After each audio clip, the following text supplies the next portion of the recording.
अस्सलाम वालेकुम स्टूडेंट्स, उम्मीद है कि आप लोग ठीक होंगे। लास्ट क्लासेस में हम लोग स्टेबिलिटी को चेक कर रहे हैं कि स्टेबिलिटी सिस्टम स्टेबल है या नहीं है। हमने सबसे पहले वोल्टेज डिवाइडर बायस देखा। हमने देखा कि वोल्टेज डिवाइडर बायस से मैक्सिमम स्टेबिलिटी अचीव हो जाती है। फिर हमने बेस बायस देखा। बेस बायस में हमने कहा कि बेस बायस में का सर्किट जो है वो बायसिंग जो है वो बीटा डिपेंडेंट है। अगर वो बीटा डिपेंडेंट है तो इसका मतलब है कि वो जो सिस्टम उसका आएगा वो अनस्टेबल आएगा। तो अब जो थर्ड बायसिंग है हमारी वो है इमिटर बायसिंग के। इमिटर के थ्रू हम बायस कर रहे हैं या इमिटर टर्मिनल के थ्रू हम बायस कर रहे हैं, तो क्या सिस्टम स्टेबल आ रहा है या अनस्टेबल आ रहा है, ये अब हमें चेक करना है। सर्किट डायग्राम सबसे पहले देखते हैं। सर्किट डायग्राम ये हमारे पास कंप्लीट सर्किट डायग्राम है इसकी, ठीक है। इमिटर टर्मिनल पे हमने बायस करना है। अब सर्किट क्या कैसे चेंज हुआ कि हमारे पास कलेक्टर पे तो रेजिस्टेंस, यहाँ पे कलेक्टर पे रेजिस्टेंस है और ये कलेक्टर वोल्टेज लगी हुई है। बेस पे बेस रेजिस्टेंस होगी। इमिटर पे इमिटर की रेजिस्टेंस, उसके साथ यहाँ पे इमिटर के साथ हमने बायसिंग के लिए वोल्टेज लगा दिया है, VEE वोल्टेज, ठीक है। This VEE voltage is equal to VCC voltage but with opposite sign. अगर हमारे पास ये +10 वोल्ट है तो ये हमारे पास -10 वोल्ट होगी इमिटर की, ठीक है। अगर हमारे पास VCC +20 वोल्ट है तो VEE वोल्टेज हमारे पास -20 वोल्टेज होगी, ठीक है। वोल्टेज सेम होगी बट विद ऑपोजिट साइन होगी, ठीक है। उसको फेज शिफ्ट होगा उसमें, ठीक है। तो ये हमारे पास कंप्लीट सर्किट डायग्राम है किसकी, इमिटर बायस की, कि इमिटर के थ्रू अब हम बायसिंग कर रहे हैं। अब जब हम इमिटर के थ्रू बायस करें तो इस वोल्टेज को हम डायरेक्ट इमिटर टर्मिनल के साथ नहीं लगा सकते थे, इसलिए दरम्यान में हमने रेजिस्टेंस RE रेजिस्टेंस लगाई है। जब हम इसके सर्किट की स्टेबिलिटी या इसकी वैल्यूज फाइंड करेंगे तो उसके लिए हमने यहाँ पे बेस रेजिस्टेंस भी लगा दी और ये बेस टर्मिनल जो है वो ग्राउंड हो गया और ये through resistance and voltages emitter terminal भी यहाँ से ग्राउंड हुआ है, ठीक है। अब हम इसकी वोल्टेजेस फाइंड करते हैं, करंट्स फाइंड करते हैं, या हम अब इसके DC एनालिसिस करने लगे हैं। अब हम इसके कंप्लीट DC एनालिसिस करके इसकी स्टेबिलिटी को चेक करते हैं कि सिस्टम स्टेबल है या अनस्टेबल है। ओके जी, स्टार्ट करते हैं यहाँ से बेस से। सबसे पहले हमने इस सर्किट का यहाँ पे ऐसे ये लूप लगाया। इस लूप को यूज़ करते हुए जब हम इसकी वैल्यू फाइंड करेंगे तो हम क्या कहेंगे कि ये हमारे पास माइनस टर्मिनल है, ये प्लस टर्मिनल है। तो हमने कहा कि ये हमारे पास प्लस VE है, ये माइनस है, ये प्लस है। माइनस से स्टार्ट करते हैं या प्लस से, जैसे भी हम इसको स्टार्ट कर रहे हैं। ये हमारे पास प्लस VE है, ये प्लस माइनस हो गया, ये प्लस VRB हो गया, ये प्लस VBE हो गया और ये प्लस VRE हो गया, ठीक है। अब यहाँ देखिए, यहाँ मैंने इसको VEE को भी प्लस में लिखा हुआ है। इसके पीछे क्या रीज़न है? यहाँ तो इसका साइन चेंज था ना, इसके इन बाकी जो हमने पोलैरिटीज़ लगाई हुई हैं, इस पोलैरिटीज़ के हिसाब से इसकी पोलैरिटी चेंज थी, तो ये माइनस और प्लस था। लेकिन रीज़न यहाँ पे प्लस लगाने का क्या है, क्योंकि यहाँ पे हमारे पास जो वोल्टेज इसकी लगी हुई है, वोल्टेज जो हम इसको प्रोवाइड कर रहे हैं वो हम -10 वोल्ट दे रहे हैं इसको, ठीक है।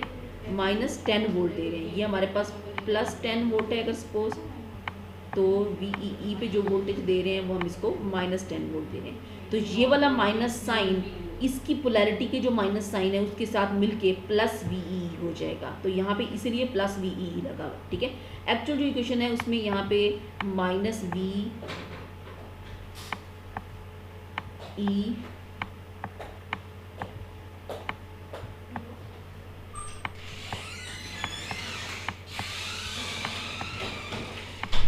ऐसे है, ठीक है। माइनस इंटू -VEE है, ठीक है। तो ये माइनस और ये माइनस मिलके प्लस का साइन हो जाएंगे। ये माइनस ये बाहर वाली पोलैरिटीज़ की वजह से आया है कि ये पोलैरिटी जो है ये चेंज हो रही है बाकी सब की निस्बत, और जो अंदर वाला माइनस है वो ये शो कर रहा है कि ये -10 वोल्ट की बैटरी लगी हुई है, ठीक है। तो ये दोनों मिलके माइनस और माइनस प्लस हो जाएंगे, +VE + VRB + VBE + VRE हो जाएगा, ठीक है। तो यहाँ VRB की वैल्यू हमने पुट कर दी IVRB, VRB = IVRB, VB 0.7 volt है, VRE = IERE हो गया, ठीक है। अब एक ही क्वेश्चन में दो डिफरेंट करंट्स हैं, IB भी है और IE भी है, ठीक है। तो अब हम क्या करेंगे, कोशिश करेंगे इन दोनों करंट्स को सेम रखें, ठीक है। तो I अप्रॉक्सीमेटली = IC है, ये हमें पता है। तो IB की वैल्यू क्या है, IC = बीटा DC × IB। यहाँ से हम IB बाहर निकाल लेते हैं, IB = IC / बीटा DC, ठीक है। IB = IC / beta DC। तो ये IB की वैल्यू जब हम यहाँ पुट करेंगे इस इक्वेशन में तो हमारे पास यहाँ पे आ जाएगा IE / beta DC × RB + IERE + VBE and this one is equal to -VEE, ठीक है।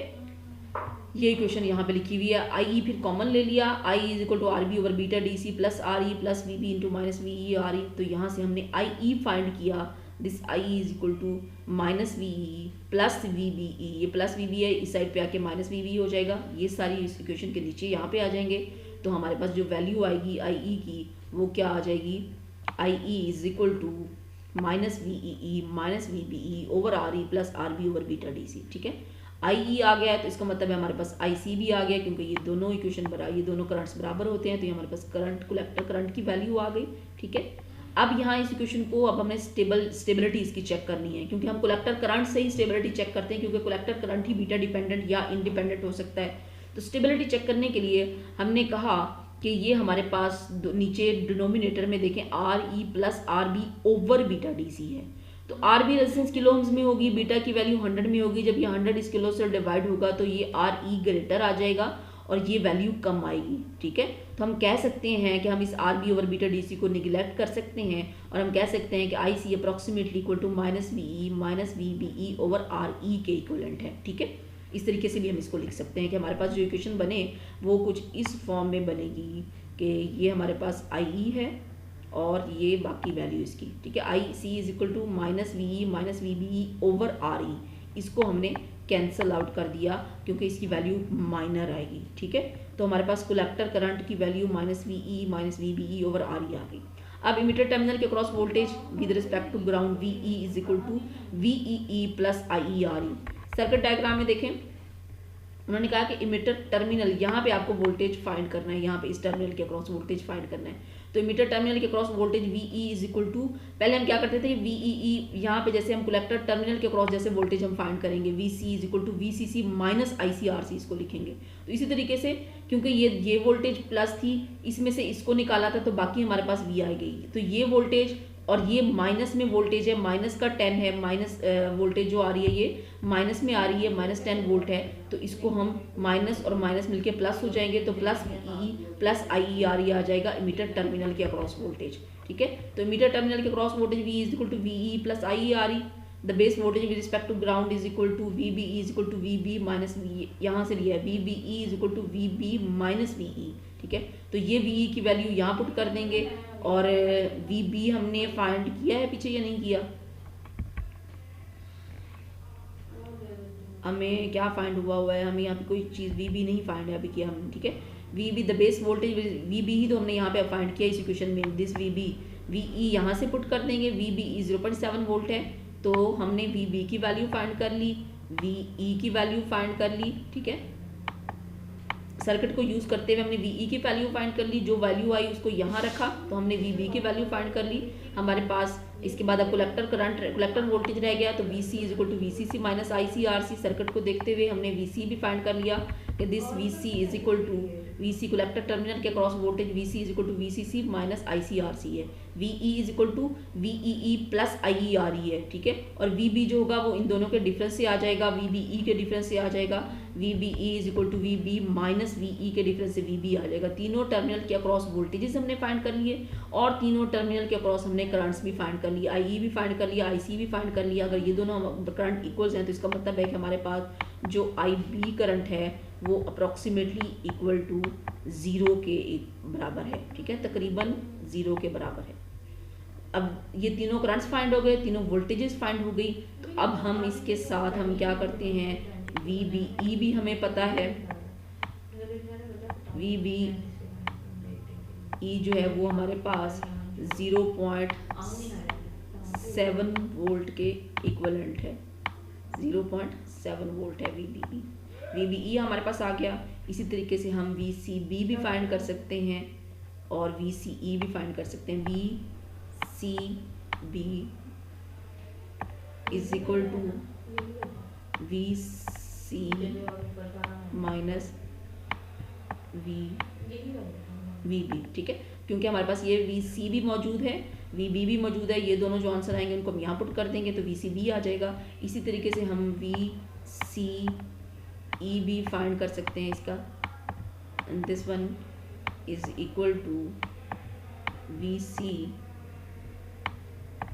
Minus we.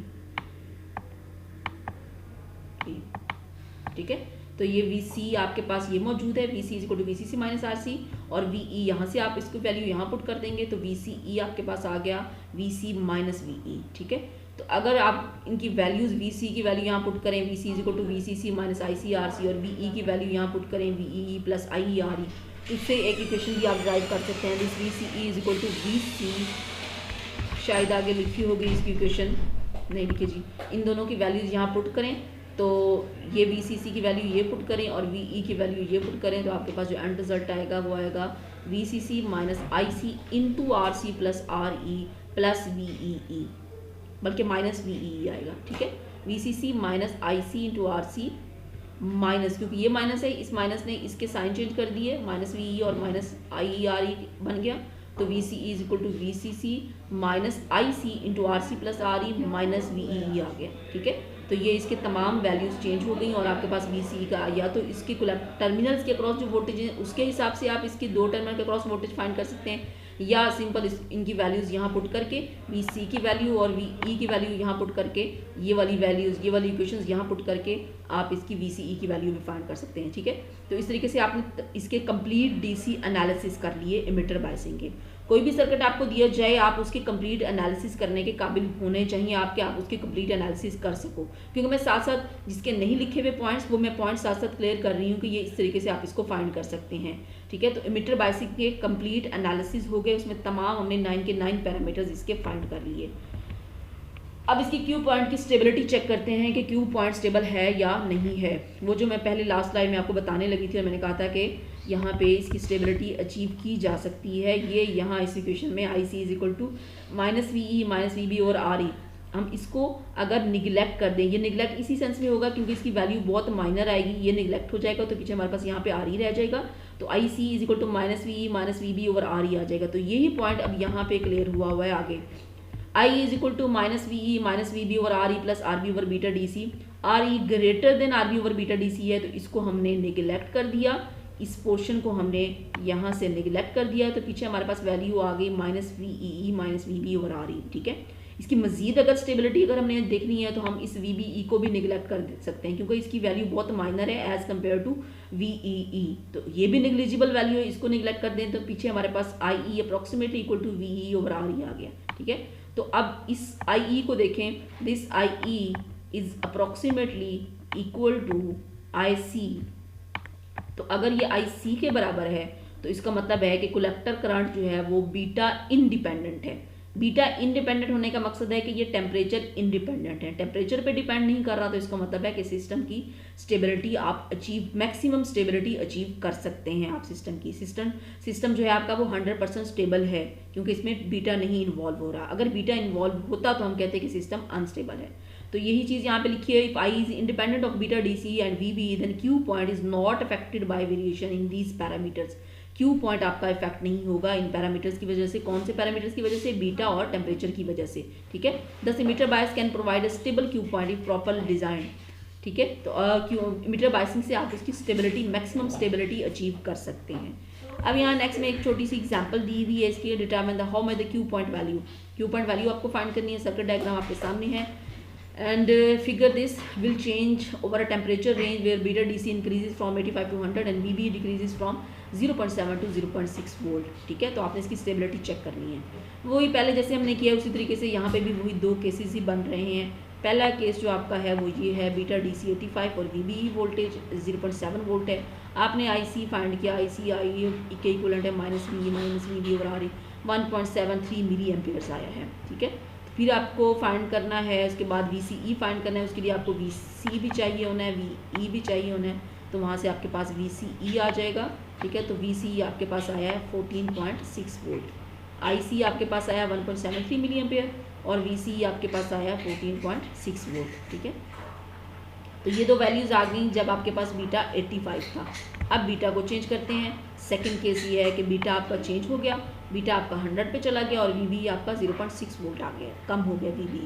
तो फिर आपके पास IC जो है इंक्रीज़ करेगा, 1.76 मिली एम्पेयर पे चला गया और VCE जो है आपका वो आ गया है 14.1 वोल्ट, ठीक है। ये 1.73 मिली एम्पेयर था, 1.76 हो गया है, IC इंक्रीज़ हो गया है VC आपका 14.6 था, अब आपका 14.1 वोल्ट हो गया, ठीक है। यानी बहुत माइनर सा चेंज आया है, क्योंकि ये सिस्टम जो है वो बीटा इंडिपेंडेंट है, इसलिए इसमें माइनर सा चेंज आया है। अब अगर हम इसके चेक करना चाहें कि परसेंटेज कितना परसेंट उसमें चेंज आया है करंट की वजह से या बीटा की वजह से, उसमें चेंज कितने परसेंट आया। The percent change in IC as beta DC change from 85 to 100 and VB change from 0.7 volt to 0.6 volt. तो percent in del IC percent change in collector current is equal to IC2 minus IC1 over IC1 into 100।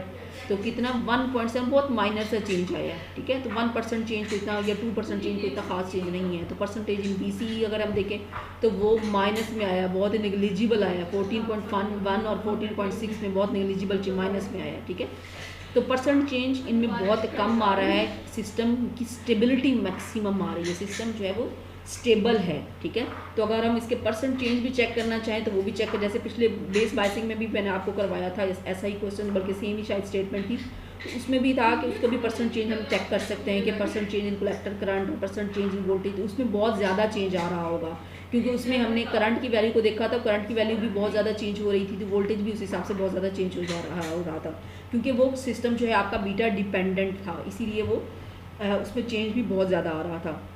ये आपका system जो है ये beta independent है, तो इसकी stability maximum stability आप अचीव कर सकते हैं, 1% 2% चेंज कोई ख़ास चेंज नहीं है, ठीक है। तो इसलिए हम कह सकते हैं कि इमिटर बाइसिंग भी हमारी जो है वो स्टेबल बाइसिंग है, जैसे हमारी वोल्टेज डिवाइडर बाइसिंग थी स्टेबल, ठीक है। नेक्स्ट जो हमारी बाइसिंग है वो है जी कलेक्टर फीडबैक बायस सर्किट। तो collector feedback biasing circuit diagram सबसे पहले देखते हैं। जैसे जैसे इनके नाम हैं उसी तरीके से हम इनकी बायसिंग कर रहे हैं। जैसे वोल्टेज डिवाइडर बायस था, तो हमने क्या किया था कि ट्रांजिस्टर के साथ एक वोल्टेज डिवाइडर का सर्किट लगा के उसके थ्रू हमने बायसिंग की थी।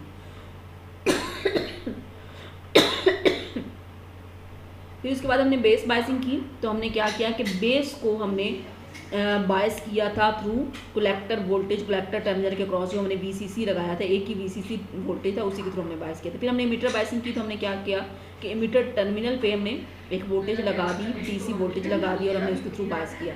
कलेक्टर फीडबैक बायस, अब हमने क्या करना है कि कलेक्टर टर्मिनल पे एक फीडबैक देना है जो बेस को बायस कर रहा होगा, क्योंकि इनपुट हम बेस पे दे रहे हैं ना, तो इसीलिए हम उसकी हर दफ़ा हम चेक करते हैं कि बेस को किस तरीके से बायस करना है, इनपुट किस तरीके से बायस होनी है, ठीक है। तो कलेक्टर टर्मिनल को, कलेक्टर को नहीं, पूरे कलेक्टर को नहीं, सिर्फ कलेक्टर टर्मिनल को, ये आपका कलेक्टर टर्मिनल है, इस कलेक्टर टर्मिनल पे एक आपने फीडबैक देना है जो बेस को बायस कर रहा होगा। तो फीडबैक जब आपने देना है वो बेस को देना है, उसके साथ यहाँ पे आपकी बेस रेजिस्टेंस लगी हुई है जो ये यहाँ पे शो हो रही है, RB रेजिस्टेंस, ये यहाँ लगा लें या इसको यहाँ लगा लें, सेम ही बात है, यहाँ लगा लें या यहाँ लगा लें, सेम बात है, ठीक है। तो कलेक्टर फीडबैक बायस, फीडबैक देने से क्या होगा कि आपकी जितना वोल्टेज आपका यहाँ इस कलेक्टर टर्मिनल पे आ रहा है वही वोल्टेज आप बेस को दे रहे हैं, ठीक है। जितना वोल्टेज यहाँ इस कलेक्टर टर्मिनल को मिल रहा है वही वोल्टेज आप इस बेस रेजिस्टेंस के थ्रू इस बेस को दे रहे हैं, उसके थ्रू आप इसको बायस कर रहे हैं। तो अगर यहाँ पे हम देखें कि हमारे पास बेस के ऊपर वोल्टेज कितना है, VB कितना है, तो हम कह सकते हैं this VB is equal to VC minus IBRB, ठीक है। जो हमारी कलेक्टर टर्मिनल के क्रॉस वोल्टेज थी, जैसे अगर सपोज यहाँ पे हमारे पास 10 थी हमारे पास कलेक्टर टर्मिनल के क्रॉस वोल्टेज, 3 वोल्ट हमारा ड्रॉप आ गया इस कलेक्टर बेस रेजिस्टेंस के ऊपर ड्रॉप, तो बेस टर्मिनल के क्रॉस जो वोल्टेज आएगी वो हमारी 7 वोल्टेज होगी, 7 वोल्ट होगी, ठीक है। कलेक्टर टर्मिनल पे वोल्टेज जो है वो 10 है, तो इसका मतलब है कि यहाँ हमारे पास जो वोल्टेज है वो 10 ही है, ठीक है। इमीटर के ऊपर वोल्टेज हमारी 0 है और बेस के ऊपर वोल्टेज हमारी 7 हो जाएगी, ठीक है। तो क्या है कि इसके कलेक्टर फीडबैक बायसिंग के थ्रू अब हम इसकी स्टेबिलिटी चेक करते हैं कि क्या इस तरीके से बायसिंग करके सिस्टम स्टेबल आ सकता है या नहीं आ सकता, ठीक है। स्टार्ट करते हैं यहाँ से। IB ये यही इक्वेशन यहाँ पे जो मैंने इसको 10 - 3 इज इक्वल टू 7 करके किया, यहाँ पे यही इक्वेशन है, ठीक है। हमने अब यहाँ पे एक फीडबैक पाथ जो बनाया है, इस फीडबैक पाथ को इक्वेशन में कन्वर्ट करने लगे हैं अब हम। VC कलेक्टर टर्मिनल, यानी आप ये कंसिडर करें कि ये कलेक्टर टर्मिनल यहाँ होने की बजाय यहाँ नहीं है, ये कलेक्टर टर्मिनल ये यहाँ पे है, ये आपके पास VC है और ये यहाँ पे आपकी रेजिस्टेंस लगी हुई है RB, ठीक है, ठीक है। ये आपका कलेक्टर टर्मिनल जो है ये यहाँ ऐसे लगने की बजाय ये लगा हुआ है, ये आपका कलेक्टर टर्मिनल है, और ये आरबी रेजिस्टेंस जो है ये आपकी ये लगी हुई है। अब आप यहाँ पे उसकी इक्वेशन बनाने लगे हैं, तो इक्वेशन बनाने के लिए आप कहेंगे जी V C minus I B R B minus V B E is equal to 0। V C minus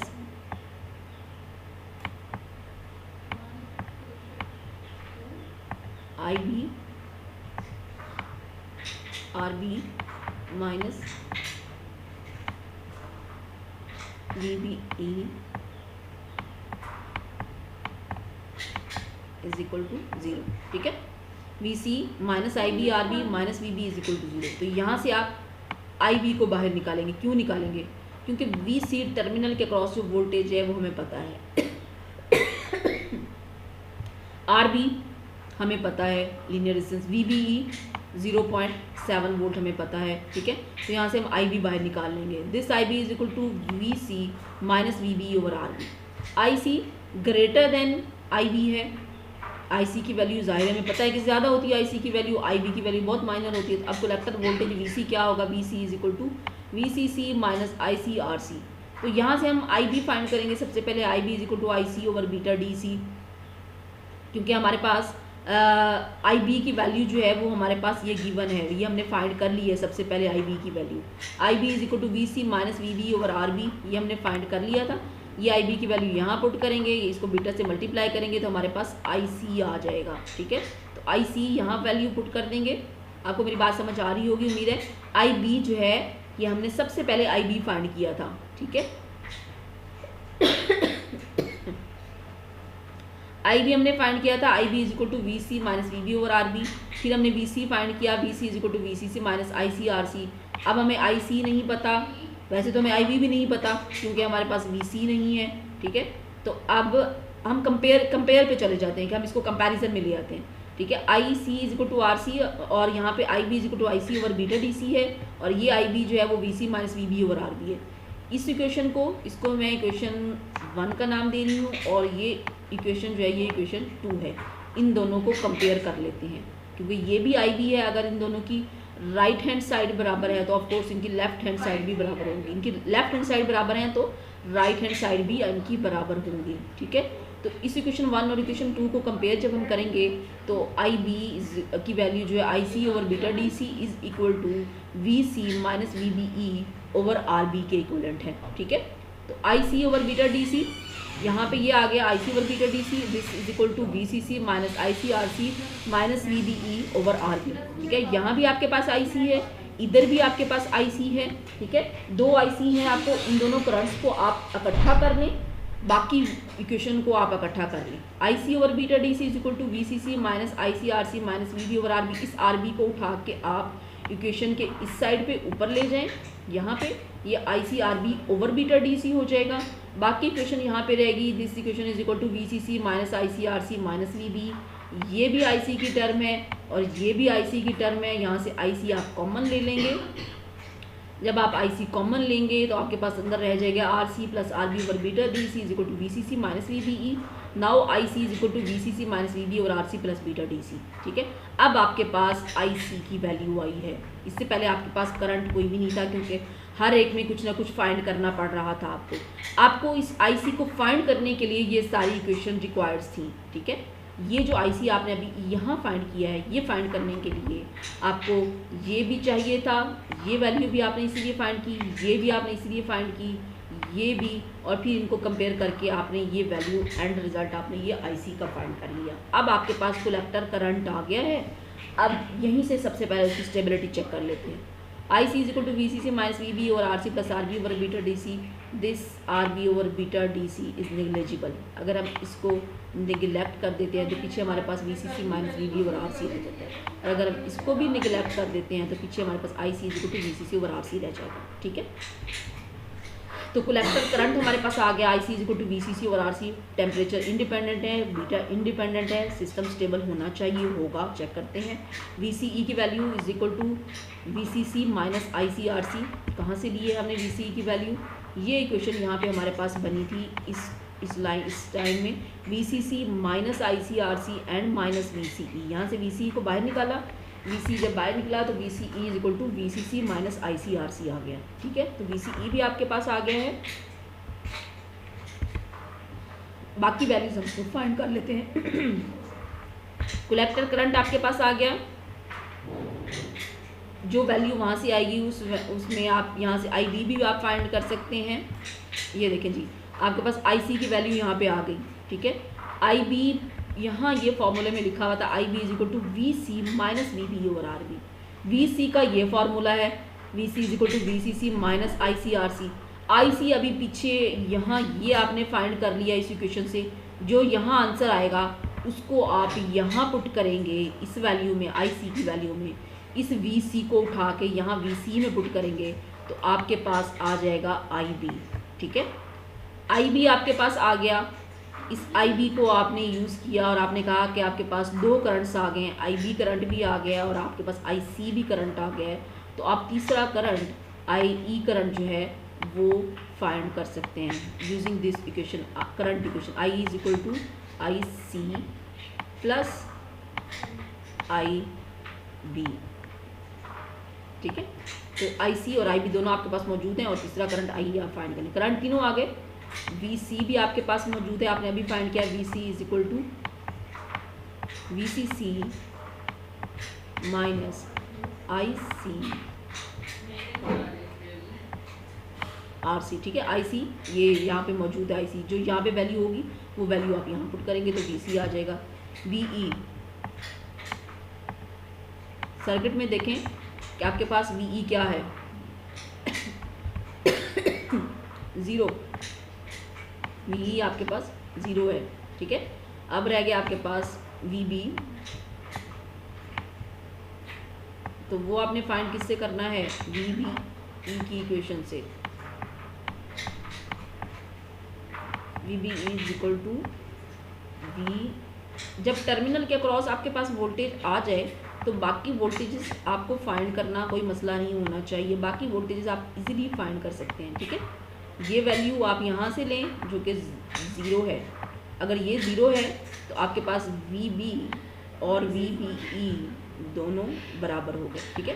तो आपके पास तीनों टर्मिनल के क्रॉस VC भी आ गया, VE भी आ गया और VB, तीनों टर्मिनल के क्रॉस वोल्टेजेस आ गए, तीनों टर्मिनल के क्रॉस करंट्स भी आ गए।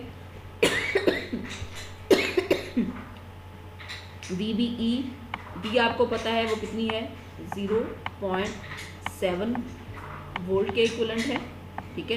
तो ये VBE भी आपको पता चल गया। VCE ये आपने फॉर्मूला ड्राइव किया, VCE is equal to VCC minus ICRC का। एक रह गया आपके पास VCD, तो ये है जी आपके पास VC माइनस VB के। तो VB आपके पास 0.7 वोल्ट है, VB आपके पास 0.7 वोल्ट है और VC आपने पीछे फाइंड किया है, ये जी VC जो यहाँ पे आंसर आएगा इसका इक्वेशन का वो आप यहाँ रख के आप VCB भी फाइंड कर लेंगे। तो कंप्लीट पैरामीटर्स 9 के 9 पैरामीटर्स हमने कलेक्टर फीडबैक बायसिंग के भी फाइंड कर लिए। अब चेक करते हैं कि इसकी स्टेबिलिटी कैसी है, स्टेबिलिटी है या नहीं है ये सिस्टम। यहाँ मैंने आपको बताया कि ये टेम्परेचर इंडिपेंडेंट सर्किट है, बीटा इंडिपेंडेंट सर्किट है, तो इसलिए कलेक्टर फीडबैक बायस भी स्टेबल सर्किट है। आपने 4 तरह की बायसिंग पढ़ी है। आपने वोल्टेज डिवाइडर बायस पढ़ा, आपने कहा स्टेबल है। बेस बायस पढ़ा, आपने कहा अनस्टेबल है। इमिटर बायसिंग पढ़े, आपने कहा स्टेबल है। कलेक्टर फीडबैक बायसिंग पढ़ी, आपने कहा स्टेबल सिस्टम है, ठीक है। तो 3 तरह के जो सिस्टम आपने बायसिंग की वो ज़्यादा स्टेबल है as compared to base bias. तो बेस बायस आपका अनस्टेबल सिस्टम है। तो इसी तरीके से आप इसी सर्किट की अब हम Q पॉइंट वैल्यूज़ भी फाइंड कर लेते हैं। तो IC is equal to VCC minus VB और RC plus RB over beta DC। यहाँ पे ये वैल्यू पुट करेंगे आप तो आपके पास 845 माइक्रो एम्पेयर्स आ जाएगा। VCE इसी तरीके से आप फाइंड कर लेंगे 1.55 वोल्ट। तो ये आपके पास इसका वोल्टेज आ जाएगा, कलेक्टर इसका VCE वोल्टेज आ जाएगा। तो इसका आप कहेंगे कि ये आपने Q पॉइंट वैल्यूज़ आपने फाइंड कर ली, ठीक है। इसी तरीके से आपको अगर डिफरेंट वैल्यूज़ दे के कहा जाता है कि जी इस पॉइंट पे क्या है, इस पॉइंट पे क्या है, और percent change in collector current और परसेंट चेंज इन VCE दोनों फाइंड करेंगे, कितने परसेंट उसमें चेंज आ रहा है, तो वो भी आप फाइंड कर सकते हैं। जैसे अभी मैंने पिछली मीटर बायसिंग में आपको करवाया था क्वेश्चन कि आपको उसकी percent change in collector current और परसेंट चेंज इन VCE आपको फाइंड करवाया था। तो बिल्कुल इस तरीके से इसमें भी आप फाइंड कर सकते हैं। कोशिश करें इससे रिलेटेड जितने भी इसके न्यूमेरिकल्स हैं, जितने भी प्रॉब्लम्स हैं, एंड प्रॉब्लम्स हैं, सॉल्व एग्जाम्पल्स हैं, ये सारी आपने कंप्लीट करनी है।